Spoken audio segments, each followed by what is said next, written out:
Most people get this wrong. They assume PaySpay is just another Payday or BNPL app.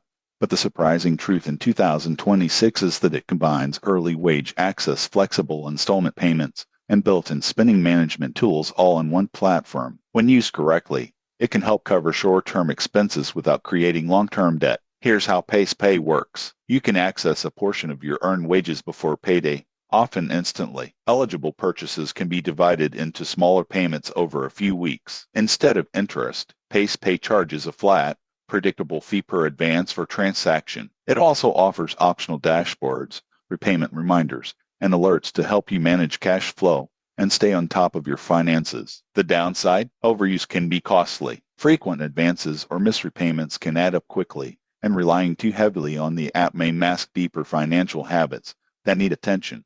Tips for responsible use. 1. Only access money you can repay on time. 2. Set reminders for all repayments. 3. Maintain a small emergency fund to reduce dependence on advances. Who should use PaySpay? Those with steady income who occasionally need short-term cash or help managing larger purchases. If your income is inconsistent or repayment discipline is weak, PaySpay may cost more than it saves. In conclusion, PaySpay in 2026 is a useful financial tool, but only if used responsibly. Track fees, stick to repayment schedules, and treat it as a temporary solution. Subscribe for more practical financial reviews and money management advice.